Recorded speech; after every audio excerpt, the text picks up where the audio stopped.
नमस्कार दोस्तों, स्वागत है आपका मेरे चैनल पर। तो दोस्तों ये वीडियो बहुत ही इंटरेस्टिंग होने वाला है, क्योंकि यदि आपको हिस्ट्री पसंद है तो इसमें हिमाचल की कटोच डायनेस्टी की पूरी जानकारी मिलेगी आपको। और यदि आप स्टूडेंट हैं या किसी एंट्रेंस एग्ज़ाम की तैयारी कर रहे हैं तो ये वीडियो आपको बहुत ही सिंपल तरीके से हिमाचल के राजाओं के बारे में आपको बताएगा।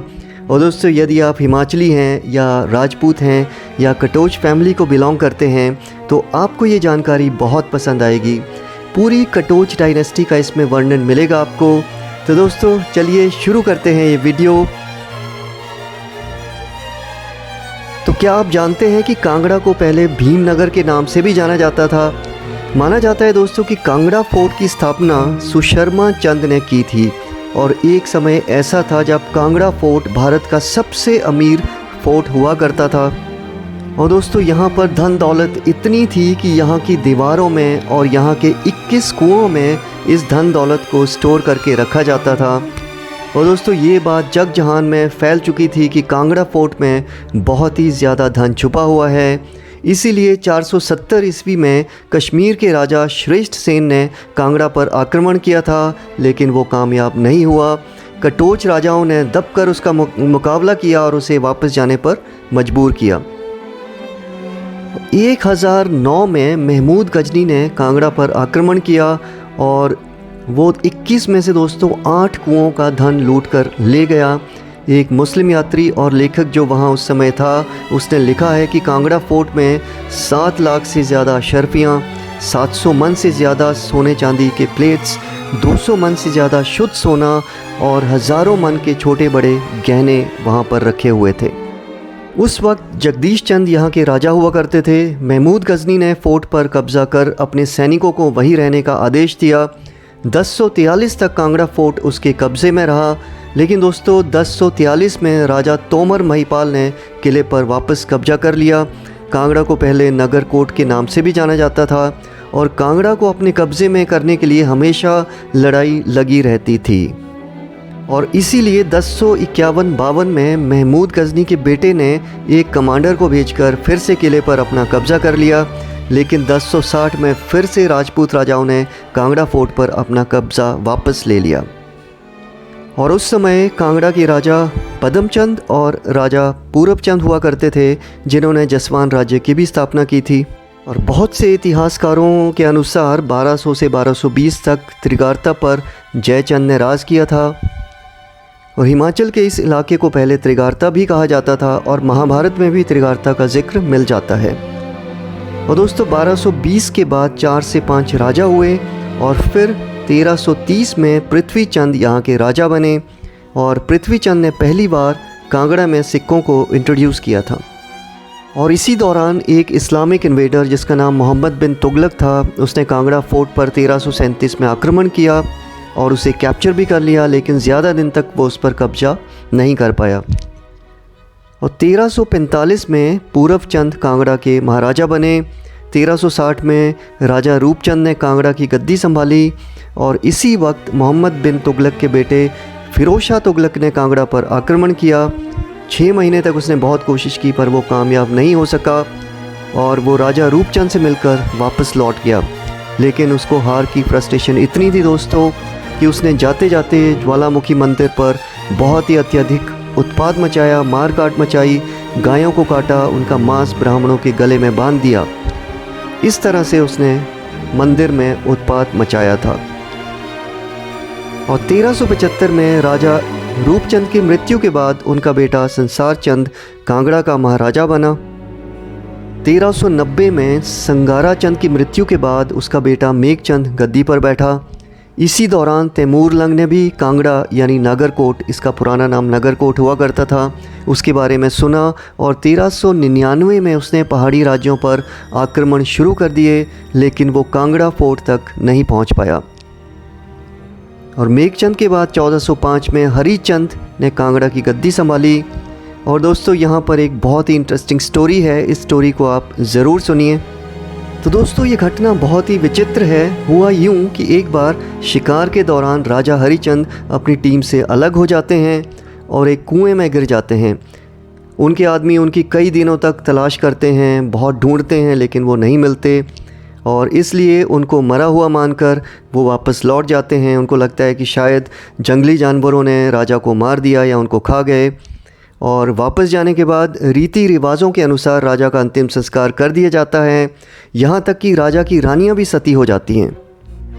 लेकिन राजा मरा नहीं था। 20-22 दिन के बाद एक व्यापारी वहाँ से गुज़र रहा था जो राजा को बचा लेता है।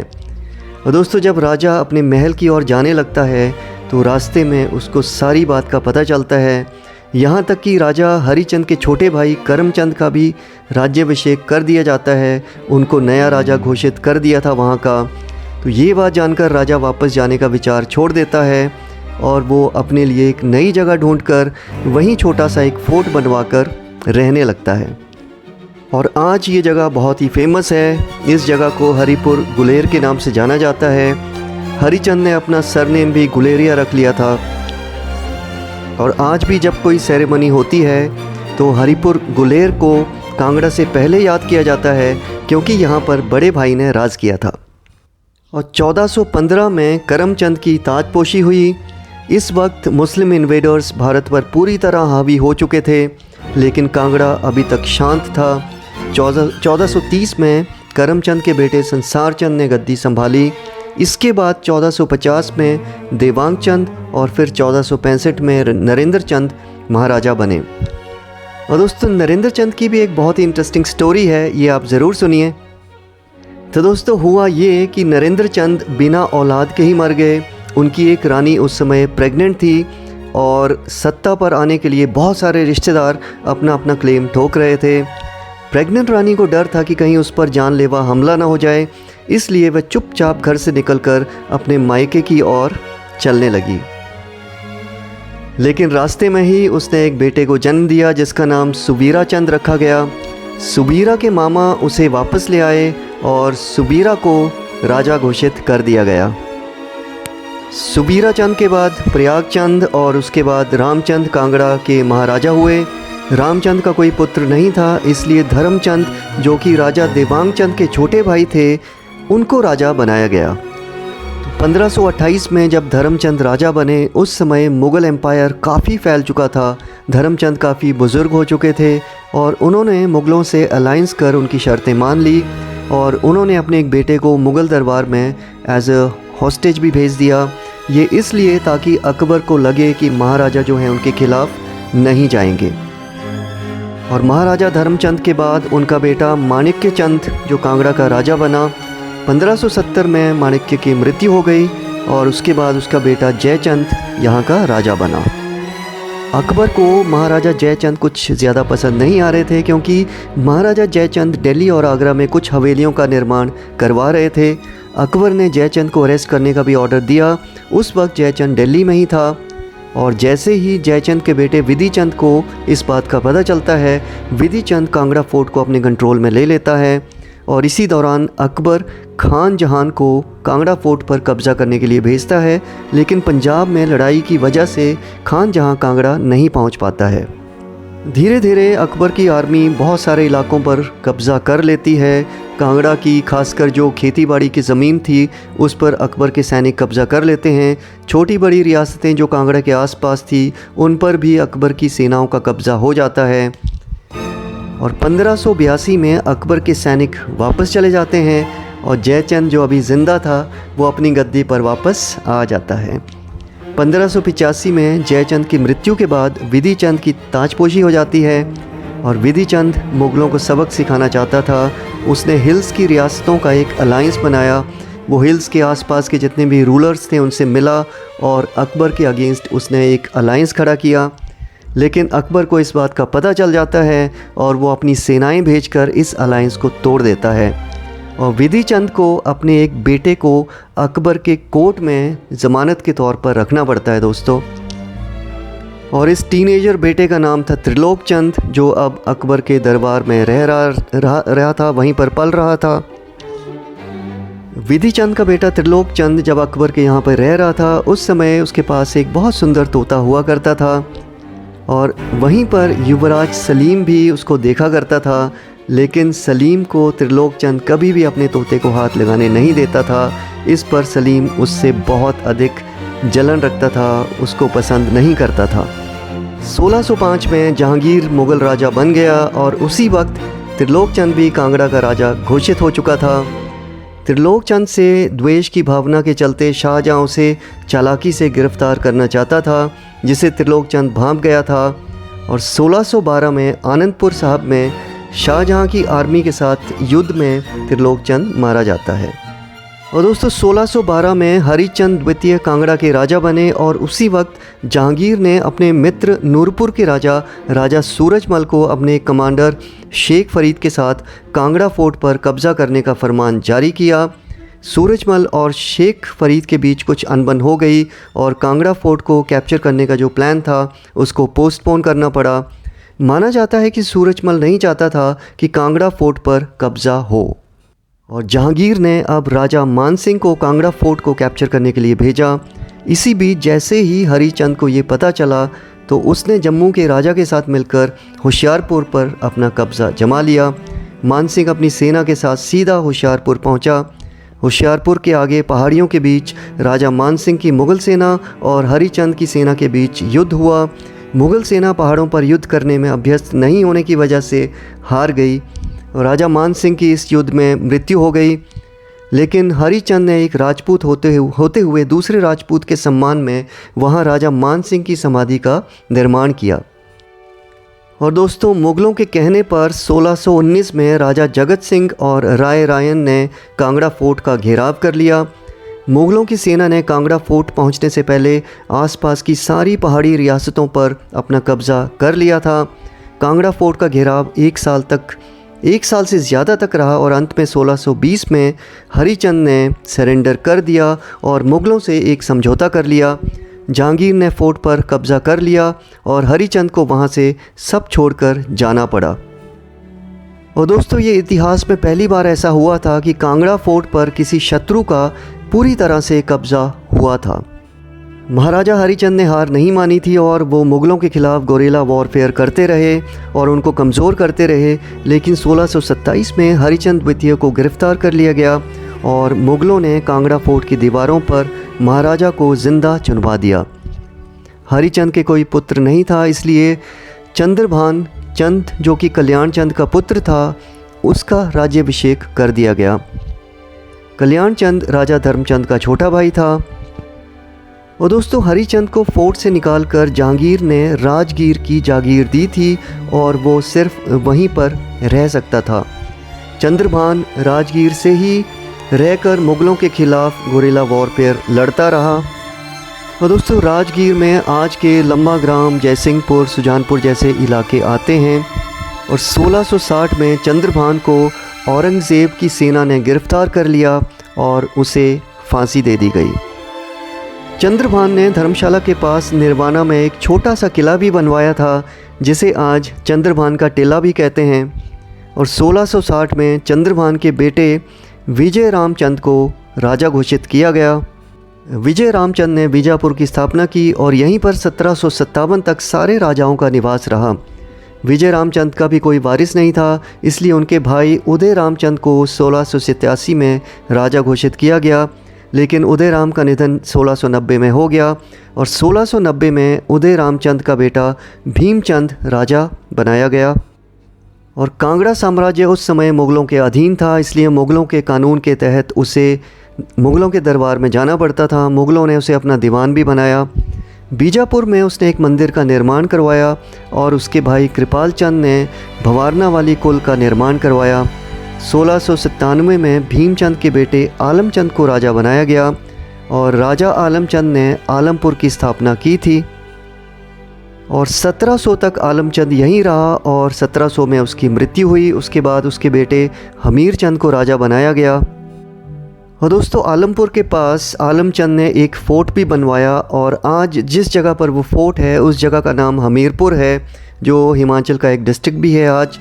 और आलमचंद ने 47 वर्षों तक राज किया और उसके बाद उसका बेटा अभय चंद 1747 में राजा बना।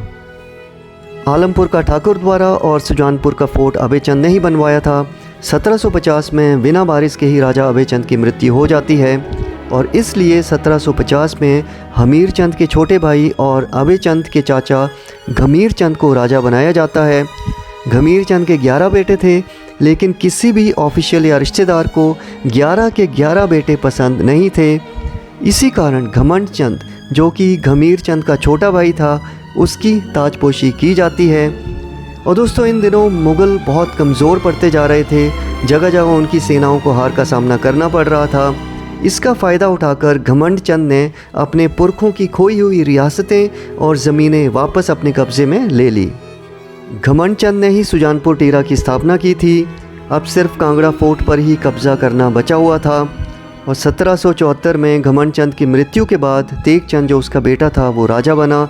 लेकिन तेग चंद की 1 साल बाद ही मृत्यु हो गई और 1775 में संसार चंद द्वितीय ने कांगड़ा की गद्दी संभाली।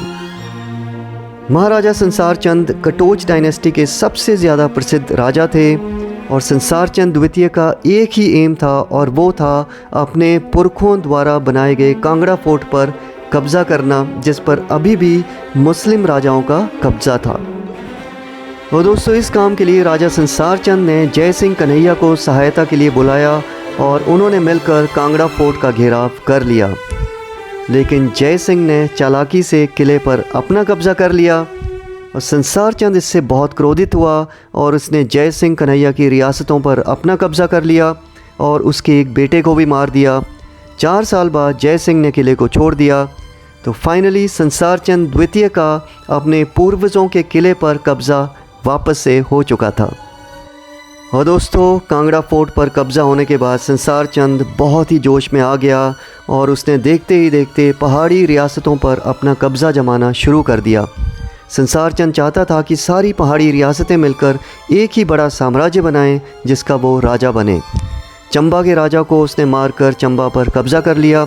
मंडी पर उसने आक्रमण किया और वहाँ के राजा को बंदी बनाकर नदौन भेज दिया।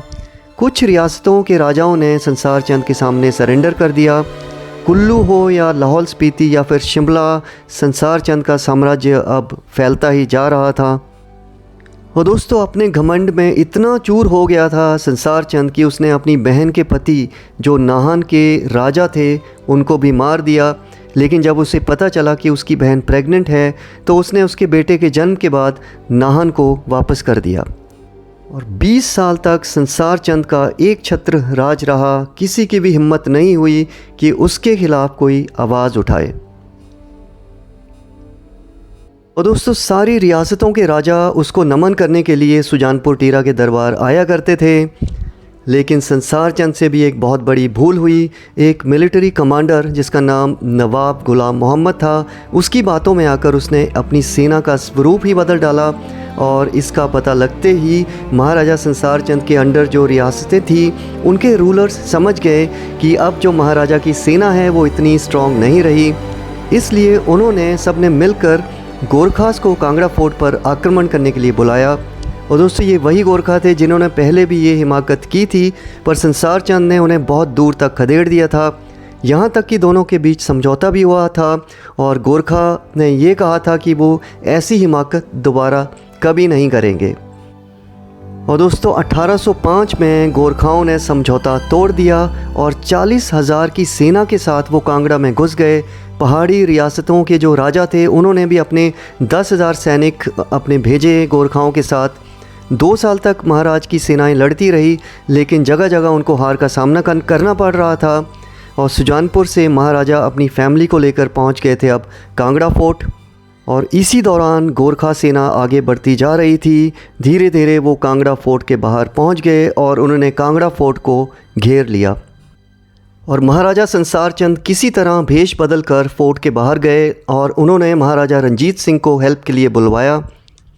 दोनों के बीच करार हुआ कि गोरखों को खदेड़ने के बाद कांगड़ा फोर्ट महाराजा रंजीत सिंह का होगा और बाकी टेरिटरी जो है उस पर महाराजा संसार चंद का राज रहेगा। महाराजा संसार चंद के पास कोई विकल्प नहीं था और वो मान गए। लेकिन वो होलकर से भी बात कर आए थे कि यदि रंजीत सिंह कांगड़ा फोर्ट पर अपना कब्ज़ा करते हैं तो उन पर आप आक्रमण कीजिए और उन्हें वहाँ से निकाल दीजिएगा। इसके लिए उन्होंने बड़ी कीमत अदा करने का भी प्रस्ताव दिया था। 1809 में महाराजा रंजीत सिंह ने गोरखाओं पर आक्रमण किया और उन्हें खदेड़कर बहुत दूर तक छोड़कर आ गए। कांगड़ा के बाहर अंग्रेज़ों से भी गोरखाओं की लड़ाई हुई और वहाँ भी उन्हें हार का सामना करना पड़ा। संधि के तहत महाराजा रंजीत सिंह ने फोर्ट पर कब्ज़ा कर लिया और बाकी रियासत पर महाराजा संसार चंद का वापस से कब्ज़ा हो गया। लेकिन दोस्तों, जैसे ही रंजीत सिंह को संसार चंद और होलकर की साजिश का पता चला, उनके रिश्ते बिगड़ते ही गए। होलकर ने भी अपना वादा नहीं निभाया था और आक्रमण करने से मना कर दिया था। और दोस्तों, दिसंबर 1823 में महाराजा संसार चंद की मृत्यु हो गई। उन्होंने 47 साल तक शासन किया था। 1824 में अनिरुद्ध चंद द्वितीय कांगड़ा के महाराजा बने। उन्हें सिख दरबार में उस समय 1,25,000 रुपये देने पड़े थे। 1827 में दोस्तों, महाराजा रंजीत सिंह ने अनिरुद्ध को आदेश दिया कि वो अपनी 2 बहनों की शादी जम्मू के राजा ध्यान सिंह के बेटे हरि सिंह से करवा दे। अनिरुद्ध को ये बात बिल्कुल स्वीकार नहीं थी, क्योंकि कटोच क्लैन एक प्योर राजाओं का ख़ानदान था और वहीं राजा ध्यान सिंह पहले मंत्री था, जिसे बाद में राजा बनाया गया था। अनिरुद्ध चंद चुपचाप ब्रिटिशर्स की सहायता से अपनी बहनों, रानियों और बच्चों के साथ हरिद्वार चला गया, क्योंकि वो जानता था कि रंजीत सिंह की बात नहीं मानने का अंजाम बुरा हो सकता था। उसके लिए परिवार पहले था। हरिद्वार में उसने एक मंदिर भी बनवाया, जिसे आज भी लोग कांगड़ा मंदिर के नाम से जानते हैं। और दोस्तों, अनिरुद्ध चंद ने अपनी एक बहन की शादी टेरी गढ़वाल के राजा से करवा दी और उसके तुरंत बाद ही उसकी मृत्यु भी हो गई। उधर राजा फतेह चंद, जो महाराजा संसार चंद का छोटा भाई था, उसने रंजीत सिंह से अलायंस कर लिया था। रंजीत सिंह ने उसे चंगर की जागीर दे दी थी और राजगीर की जागीर जो संसार चंद को दी गई थी, वो भी उसे दे दी। उधर दोस्तों, जोधवीर सिंह, जो कि महाराजा संसार चंद का अवैध बेटा था, उसने रंजीत सिंह को अपनी 2 बहनें शादी के लिए दे दी। इसके बदले रंजीत सिंह ने उसे नदौन का राजा बना दिया और महाराजा रंजीत सिंह की मृत्यु के बाद ये दोनों बहनें सती हो गई थी। महाराजा अनिरुद्ध के 2 बेटे थे, रणबीर चंद और प्रमोद चंद। 1833 में महाराजा रंजीत सिंह ने उन्हें बुलाया और 50,000 वैल्यू की जागीर उन्हें दी और वो वहीं रहने लगे। और दोस्तों, 1846 में सिखों को कांगड़ा फोर्ट छोड़कर जाना पड़ा, क्योंकि कांगड़ा अब अंग्रेज़ों के कब्जे में आ चुका था। प्रमोद चंद ने कुछ और रियासत के राजाओं के साथ मिलकर अंग्रेज़ों का विरोध तो किया, लेकिन वो अरेस्ट हो गए और उन्हें अल्मोड़ा की जेल में डाल दिया गया और वहीं पर उनकी मृत्यु हो गई। प्रमोद चंद का कोई वारिस नहीं था, इसलिए महाराजा का फैमिली टाइटल अब प्रताप चंद को दिया गया, जो लुडार चंद का बेटा था। 1864 में प्रताप चंद की मृत्यु के बाद उसका बेटा कर्नल महाराजा सर जयचंद को महाराजा का टाइटल मिला और उसके बाद उसका बेटा ध्रुव देवचंद महाराजा बना। और दोस्तों, 1988 में ध्रुव देवचंद की मृत्यु के बाद आदित्य देवचंद कटोच की ताजपोशी हुई। जोधपुर की रॉयल फैमिली की श्रीमती चंद्रेश कुमारी से आदित्य देवचंद का विवाह हुआ और 2021 में आदित्य देवचंद की 78 वर्ष की आयु में मृत्यु हुई। उनके 2 बेटे हैं और 2023 में बड़े बेटे ऐश्वर्य चंद कटोच की कांगड़ा फोर्ट में ताजपोशी की गई और कटोच डायनेस्टी के 489 सेरेमोनियल हेड बने। 489 ऐश्वर्य चंद कटोच। तो दोस्तों, उम्मीद करता हूँ आपको ये वीडियो पसंद आया होगा। तो आपसे रिक्वेस्ट करूँगा, प्लीज़ वीडियो को शेयर और लाइक ज़रूर करें और चैनल को भी ज़रूर सब्सक्राइब करें। थैंक यू फॉर वॉचिंग दोस्तों। मिलते हैं अगले वीडियो में जल्दी ही। धन्यवाद।